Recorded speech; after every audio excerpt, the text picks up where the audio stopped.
We are not going back. We will make America great again.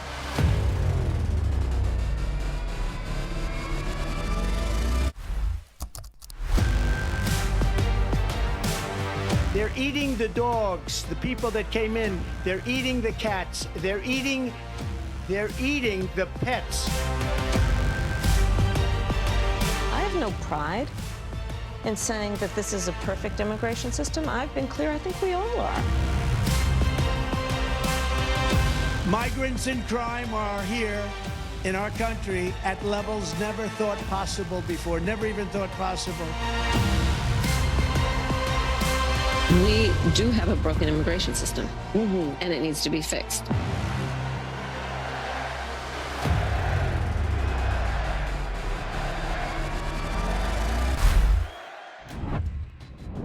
Uno de los temas centrales de la disputa presidencial entre la demócrata Kamala Harris y el republicano Donald Trump a lo largo de la contienda ha sido la migración. Desde la gestión fronteriza, la seguridad binacional, hasta la regularización y permanencia de millones de migrantes. ¿Pero qué plantean ambos candidatos en materia migratoria? Bueno, la candidata demócrata Kamala Harris ha mencionado en varias ocasiones que existe una crisis dentro del sistema migratorio estadounidense, al igual que en la frontera. Kamala se ha manifestado como una candidata en favor de los migrantes e insiste en impulsar la ley de migración bipartidista que fracasó en la administración Biden, siendo esta su carta más fuerte. Estamos hablando de un proyecto legislativo que busca reforzar la frontera y aumentar el número de agentes federales en esta, así como implementar mecanismos para simplificar y acelerar el procesamiento de solicitudes de asilo. Otra de las propuestas de Kamala Harris es la apertura de nuevas formas de adquirir la nacionalidad estadounidense para las personas que cumplan con ciertas características y requisitos. Por parte del candidato republicano Donald Trump, las propuestas migratorias resultan más hostiles y agresivas. Entre sus propuestas encontramos lo que él llama la mayor deportación doméstica de la historia de los Estados Unidos. Asimismo, busca eliminar las opciones para adquirir la nacionalidad de los hijos de padres que hayan migrado de manera irregular. Y claro, no podría ser Trump sin muros. Entre sus planteamientos está construir 300 kilómetros más de fronteras físicas entre México y los Estados Unidos, además de la prohibición de migración musulmana a este país, medida que tomó en 2017 en su primer periodo como presidente. Donald Trump es quien cuenta con el discurso más agresivo y virulento actualmente en contra de las y los migrantes. No obstante, su periodo como presidente solo fue una extensión más de una política que, más que obedecer a colores partidistas, parece una política de Estado. Estamos hablando de las deportaciones. En la era de Barack Obama, su primer año, el 2009, el presidente alcanzó un récord con 354,000 deportados. En el primer año de Donald Trump, en 2017, registró 177,000 deportados, de los cuales 128,765 eran migrantes mexicanos. Hay que recordar que las olas migratorias se recrudecieron hacia el final del periodo del gobierno de Donald Trump, con lo que en 2019 se registraron hasta 859,501 aprehensiones de migrantes indocumentados. Ya para el año 2021, primer año del gobierno del demócrata Joe Biden, las aprehensiones de migrantes se dispararon hasta 1,660,000 migrantes irregulares. En el caso de las deportaciones, desde el 11 de mayo de 2023, cuando se levantó el título 42, el gobierno estadounidense expulsó a más de 690,000 indocumentados, lo que representa el mayor número de la última década, de acuerdo a datos del Departamento de Seguridad Nacional de los Estados Unidos. La posibilidad de una reforma migratoria en los Estados Unidos ha sido un tema recurrente en la política del país durante décadas, y los intentos de lograr cambios estructurales significativos ha enfrentado grandes desafíos y también ha constituido, hay que decirlo, una promesa olvidada, sobre todo para los demócratas. Vamos a ver.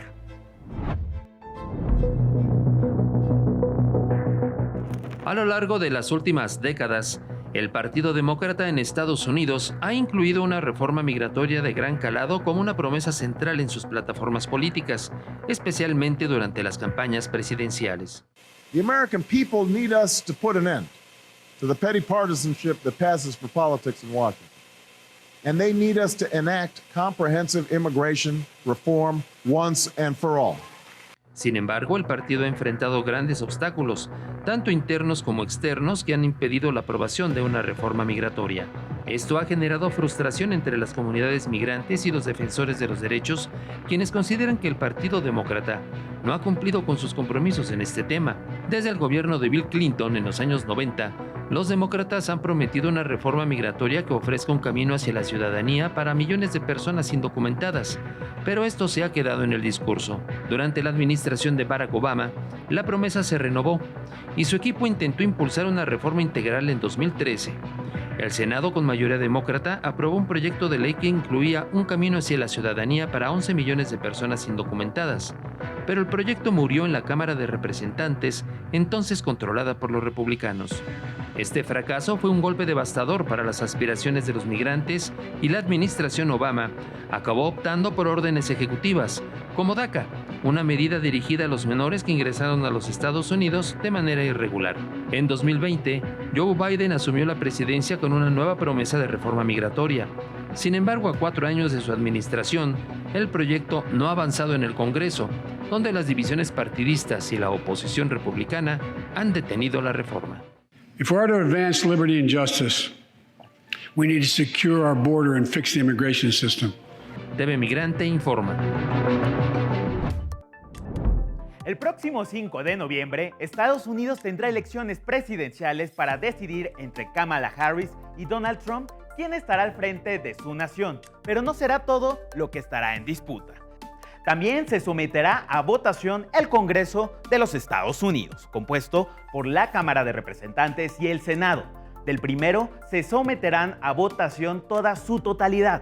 Estamos hablando de 435 asientos. Del segundo, compuesto por 100 miembros, solo la tercera parte de su totalidad, que equivale a 34 escaños. Para estas elecciones hay 36 millones de latinos con derecho a votar, un aumento del 12% con respecto a las elecciones del 2020, y hay que decirlo, serán claves para cambiar la balanza y dar el triunfo a uno de los dos aspirantes a la presidencia. Pero para entender cómo el voto hispano puede ser definitivo en el ajedrez electoral estadounidense, veamos los siguientes números. Primero, detengámonos en los estados con mayor porcentaje de hispanos. Estamos hablando de Nuevo México con 45%, California con 33%, Texas con 32% de su población, Arizona 25%, Florida y Nevada con 22%.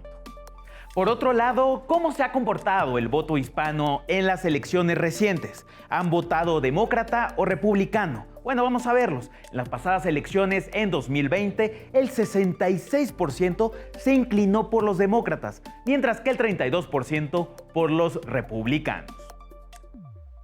Otra interrogante que nos ayudaría a entender su incidencia política es cuánto participan. Estamos hablando que según una encuesta realizada por la Universidad de Florida, el 52.5% de los hispanos participó en los comicios de 2020 y en 2016 fue de 44.9%. Y por último, ¿cuáles son los temas que más les preocupan a los hispanos en esta contienda? Bueno, según una encuesta realizada por el Pew Research Center, el 80% señala la economía como la principal problemática del país, mientras que el 71% señaló que la seguridad social es el tema que más les preocupa, mientras el 66% la educación. Ya veíamos que los latinos son un sector clave para estas elecciones, pero vamos a ver la siguiente nota que ha preparado nuestro compañero Marco Terugui en los barrios de Nueva York.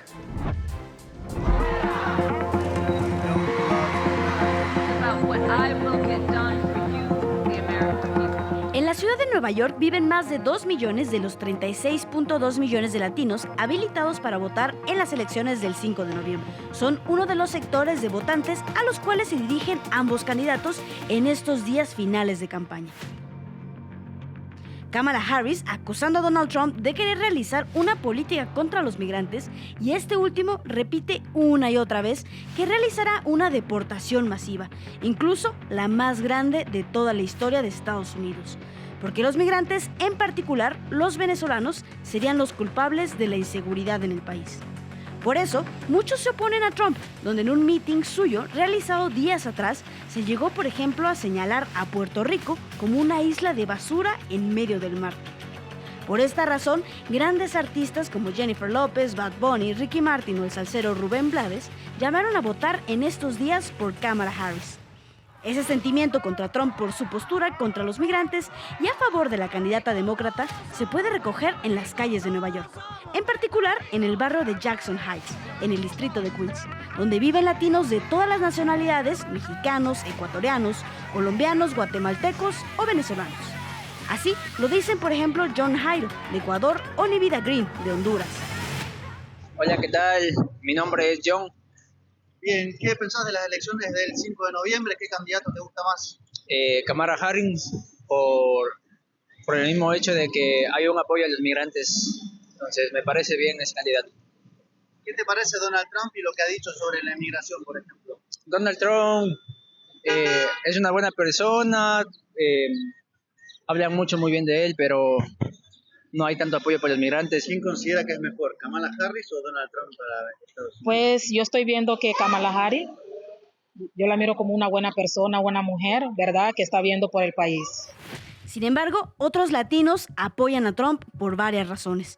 Algunos porque consideran que la economía atraviesa un mal momento, en particular por la inflación, y culpan, por lo tanto, al actual gobierno del cual forma parte Kamala Harris como vicepresidenta.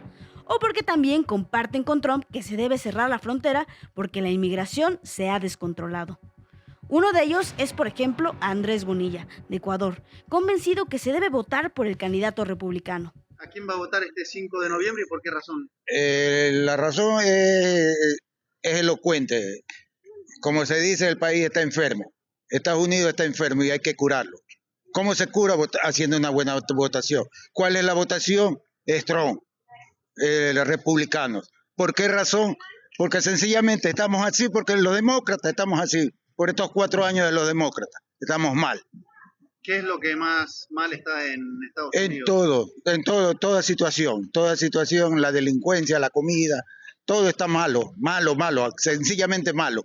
Con los demócratas ha subido la comida una barbaridad. Nos metieron en una guerra que no era de meternos en una guerra gratis. Estamos en una política económica de guerra. Eso es nada más. Hay que curar este país. ¿Y cómo se cura un país? Haciendo unas elecciones buenas. Los votantes latinos podrían ser determinantes en esta elección, que según marcan las encuestas se jugará por pocos votos en los 7 estados que pueden definir la elección. Algunos de esos estados son Arizona, quien tiene una gran población latina. ¿Se inclinarán finalmente por los demócratas como en 2020? ¿O esta vez votarán en mayoría a Trump? Es una de las grandes preguntas a días de la elección. Con información de Marco Terugui, TV Migrante Informa.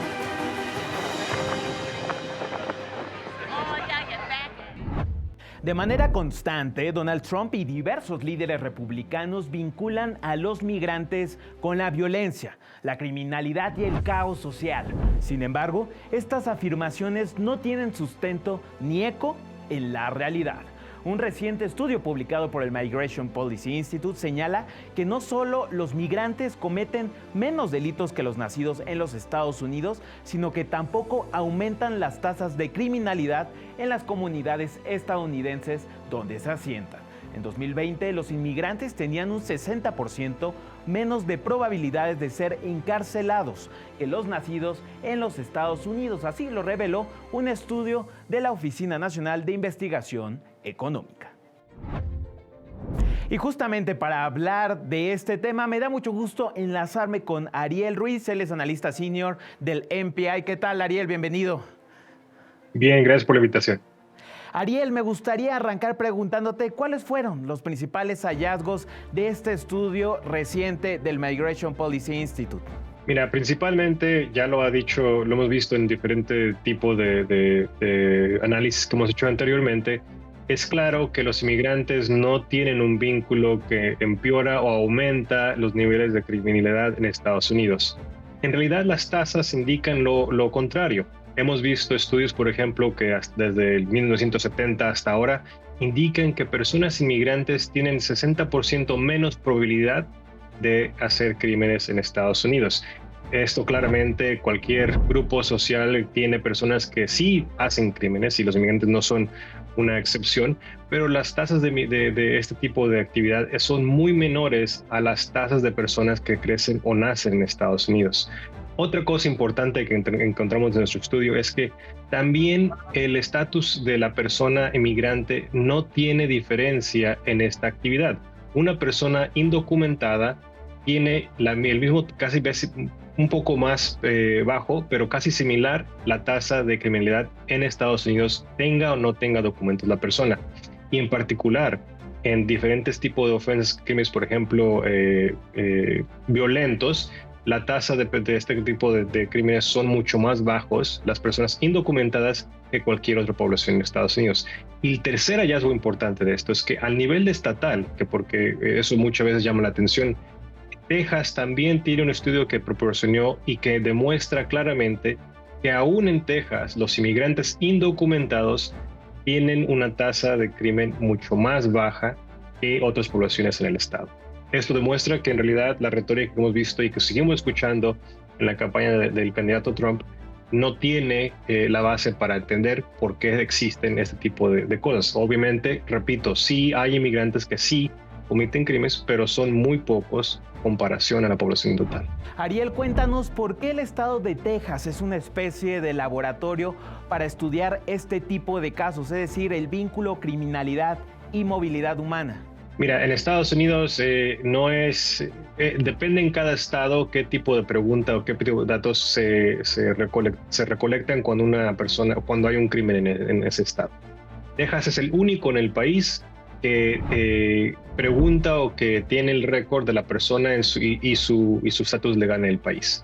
Por esto, es el estado que tiene ese tipo de enfoque y en vez de encontrar un aumento de casos de personas indocumentadas, lo que encuentra es que son más bajos y que no depende en solamente una ciudad, sino más bien en la frontera con México, en la frontera México con Texas, pero también en el interior del estado, en ciudades metropolitanas, pero también en otros tipos en otras geografías más pequeñas. También el número de personas inmigrantes tienen un índice de actividad criminal mucho más baja que otras personas. Esto es importante porque si bien la atención no solamente ha sido a nivel federal, también el gobernador de Texas se ha enfocado en que lo que él percibe es una alza en la tasa de criminalidad de personas inmigrantes, que claramente no es el caso. Ariel, ¿hay evidencia donde la migración incluso ayude a disminuir los índices de criminalidad? Mira, es un poco más difícil de verlo al nivel federal, pero sí hay 2 o 3 estudios que han apuntado a que en ciertas ciudades que tienen políticas públicas que son más abiertas a las personas migrantes, donde se pueden quedar, tienen más derechos, tienen mejor cohesión social, que en esas ciudades, por ejemplo, en ciudades como Chicago y otras que tienen índices de migrantes importantes, suelen ser ese tipo de presencia migrante suele bajar los índices de criminalidad en ciertos vecindarios, pero también en ciertas partes de la ciudad. Eso es muy importante. No califican para todas las ciudades, pero sí hay ciertas ciudades donde han podido encontrar esto. Y es importante, no solamente porque obviamente la percepción de las personas migrantes, pero también porque tenemos que ver que este tipo de crimen o la percepción de este tipo de criminalidad que existe también afecta mucho a las comunidades que son nacidas en el país. Y por eso es importante que este tipo de datos lleguen a dar la luz de lo que sí sucede en este tipo de comunidades también. Ariel, vemos que Estados Unidos ya está buscando una extraterritorialidad para frenar la migración, es decir, no solo en sus fronteras. Vemos el caso de Panamá y Costa Rica. ¿Cómo ves esto? Mira, no es nuevo que Estados Unidos tenga este tipo de colaboración con países como Panamá y Costa Rica. De hecho, también con México tiene algo similar.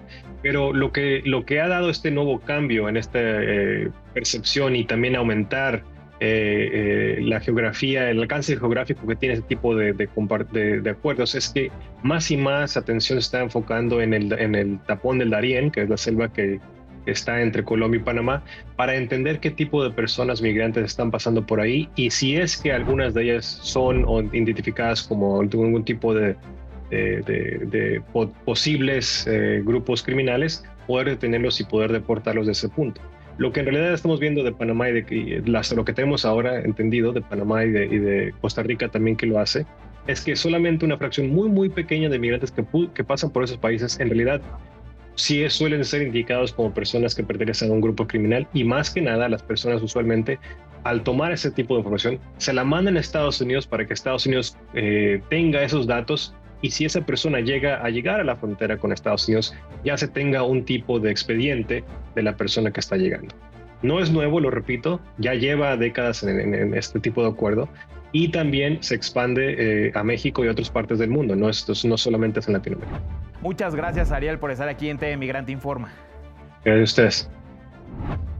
El Parlamento de Israel votó a favor de 2 leyes que prohíben todo tipo de contacto con la Agencia de Naciones Unidas para los refugiados de Palestina en Oriente Próximo. De esta manera debe finalizar su trabajo en Israel el próximo año. Vamos a ver.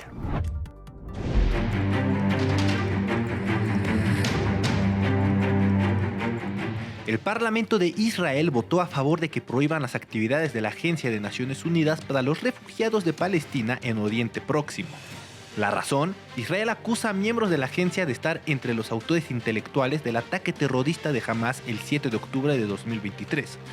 Se trata de una medida sin precedentes en forma de castigo colectivo contra los palestinos, además de ir en contra de la Carta de las Naciones Unidas y violar las obligaciones de Israel en virtud del derecho internacional. La Agencia de Ayuda de Naciones Unidas fue creada en 1949 con un mandato limitado con el fin de ayudar a refugiados palestinos que fueron desplazados durante y después de la Guerra Árabe-Israelí de 1948. Esta entidad es el principal organismo de los que atiende a la población más golpeada por la actual contienda, la de Gaza, sacudida por la decisión israelí de impedir que llegue al enclave palestino lo esencial para la vida diaria como alimentos, agua, medicina y otros muchos productos básicos. TV Migrante informa.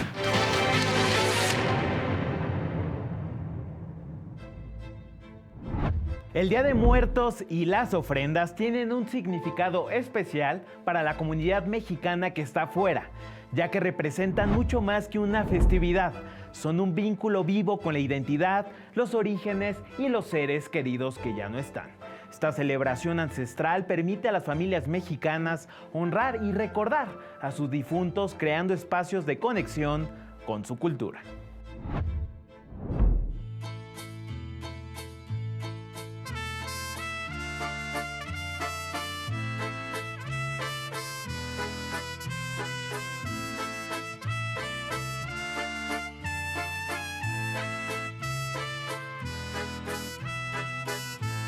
Cientos de mexicanos se dieron cita para disfrutar del colorido desfile de Día de Muertos en las calles de Chicago, Illinois. Llenos de alegría, colores y tradiciones mexicanas, los concursos de catrinas organizados por el Consulado de México en Eagle Pass, Texas, fueron el punto de encuentro para muchos mexicanos. Más de 3,000 mexicanas y mexicanos se dieron cita en las celebraciones del Consulado por el Día de Muertos. Por su parte, el Consulado de México en Nueva York inundó las calles de Times Square con increíbles catrinas monumentales. Con el tradicional papel picado y la inigualable flor de cempasúchil, servidores mexicanos en Orlando colocaron su ofrenda para honrar a personajes ilustres de Puerto Rico. Esto es una muestra de que el espíritu y amor de las personas puede ser capaz de traspasar fronteras. En una galería muy peculiar debajo de un restaurante mexicano en París, el artista triqui Joel Merino nos enseña un poco de su obra inspirada en sus tradiciones y lugar de origen. Vamos a ver la siguiente nota de mi compañero Miguel Martínez.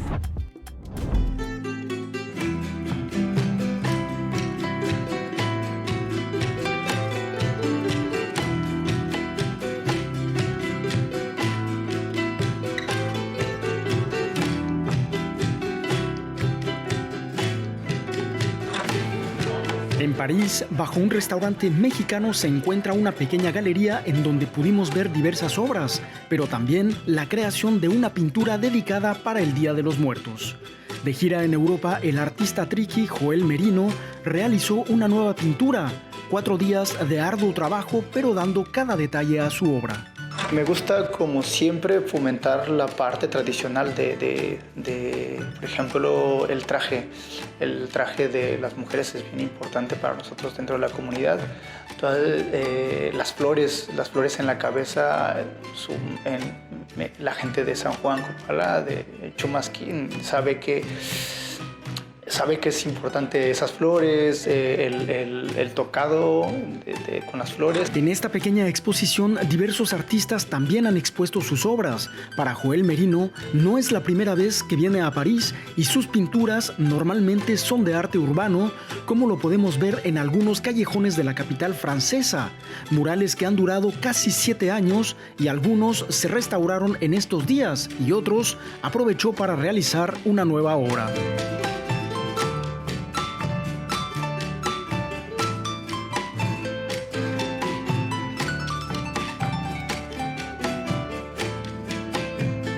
La sensación es totalmente distinta cuando pintas con un pincel o cuando pintas con un muro, con un aerosol, ¿no? En un muro, normalmente en Europa pinto con aerosoles o también con acrílicos, pero por lo general el aerosol por la velocidad con la que lo puedes hacer.